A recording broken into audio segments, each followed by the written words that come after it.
Le Club de la Presse, une émission qui traite tous vos sujets d'actualité. Le Club de la Presse, c'est la tribune des grandes personnalités, mais aussi les auditeurs et les journalistes face à l'actualité. Et si vous venez juste de nous rejoindre, sachez que vous êtes sur la 105.7, la radio de l'espoir, et dans son émission de tous les dimanches, le Club de la Presse, qui reçoit pour vous Dr Ousmane Kaba, président du parti PADES, membre de la convergence de l'opposition démocratique et du Front national pour la défense de la Constitution, et au milieu du débat, la lancinante question de la nouvelle Constitution. Une fois encore, merci de nous préférer et le débat reprend tout son droit. Alors, Dr Ousmane Kaba, vous vous êtes inscrit dans une nouvelle plateforme politique qu'on appelle la convergence de l'opposition démocratique au détriment de l'opposition républicaine, au détriment d'une autre plateforme sous la coupole de Dr Faya Milmono. Est-ce que vous pouvez expliquer comment se porte aujourd'hui cette plateforme, quels sont les membres qui sont là et pourquoi vous avez eu cette tendance à venir vers Sidya Touré, votre ancien mentor?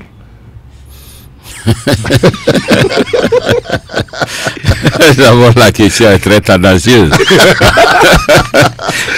Pourquoi vous ne dites pas l'inverse? Non, en fait, nous avons simplement constaté que le débat politique guinéen était assez crispé autour de deux grands partis qui malheureusement ont épousé les contours de deux grandes ethnies, le RPG Arc-en-Ciel d'un côté, l'UFDG de l'autre, et que le débat politique commençait à être stérilisé parce que réjaillissait sur ces contours ethniques.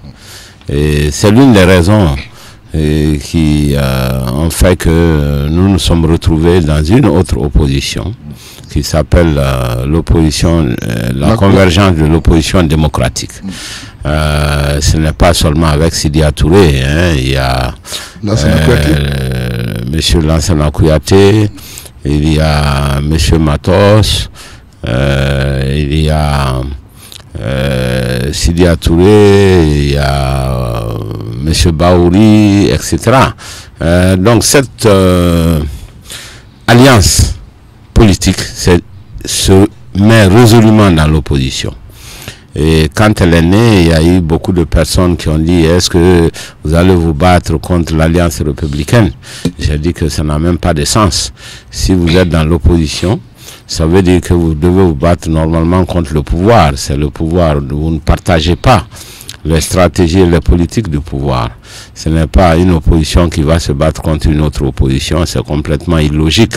Et moi, je ne suis pas un politicien, hein. Je suis un économiste, un universitaire, j'aime les choses qui sont rationnelles et logiques. Et je pense que tout le monde a compris que ce combat-là n'est pas du tout dirigé contre l'opposition républicaine, mais plutôt contre le pouvoir, ce qui est tout à fait normal pour une opposition. Donc c'est l'opposition démocratique. La seconde raison, c'était pour pouvoir dialoguer avec la CENI. Vous savez que les partis politiques ne sont pas invités autour de la table, c'est les groupes de partis, les alliances qui sont invités autour de la table. Donc tous ces partis significatifs qui sont importants ont voulu se donner la main pour pouvoir peser sur le processus démocratique. Et c'est important. Et d'ailleurs, c'est un objectif qui est atteint puisque maintenant la CODE est invitée à différentes discussions avec la CENI dans le cadre des préparatifs des prochaines élections législatives. Et je rappelle que ce sont les élections législatives qui sont à l'ordre du jour, ce n'est pas du tout le référendum, hein, puisque nous avons une Assemblée nationale périmée et qui est là par la volonté d'un décret qui ne donne même pas la date limite.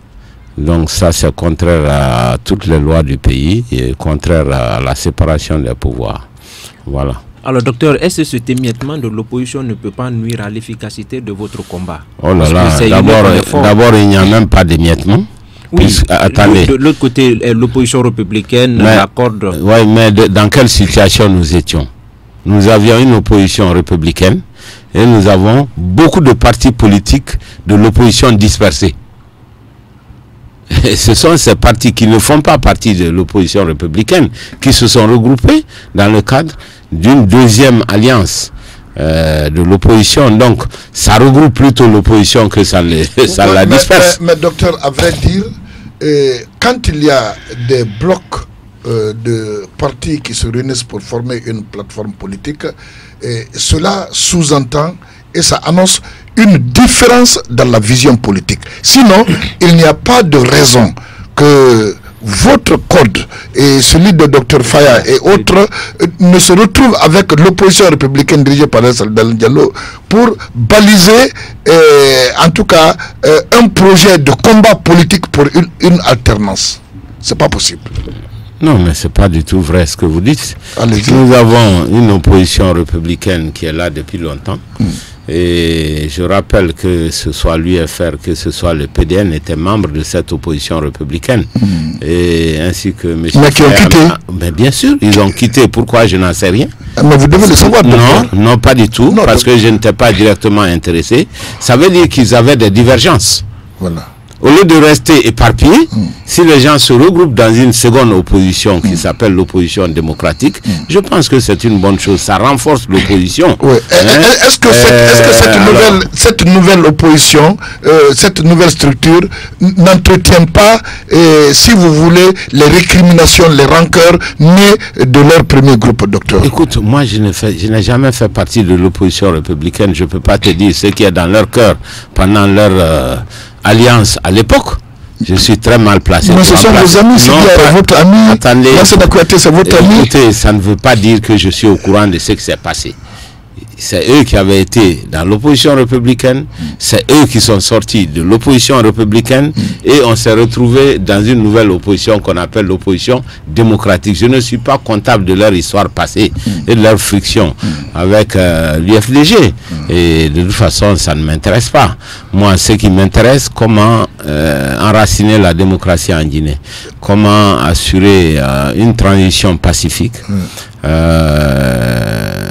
et comment conquérir le pouvoir pour le compte du PADES, qui est un nouveau parti des jeunes. Les jeunes qui aspirent maintenant à exercer beaucoup plus de pouvoir en Guinée. Voilà. Alors, vous pouvez faire ce choix avec l'UFDG ou bien celui de Dr Faya Milimono. Mais pourquoi quel choix? Le choix d'aller dans une plateforme politique. Vous pouvez le faire avec l'UFDG de celui d'Alain ou avec notre porte n'est pas fermée. L'UFDG peut bien nous retrouver demain. La porte est ouverte, il n'y a pas de problème. la porte de la convergence de l'opposition démocratique est grandement ouverte pour tous les partis qui veulent bien venir. D'accord. Je n'ai aucun problème avec ça. Et je n'ai aucun problème personnel avec le président Selou Dalen Diallo, qui est d'ailleurs un ami de longue date. D'accord.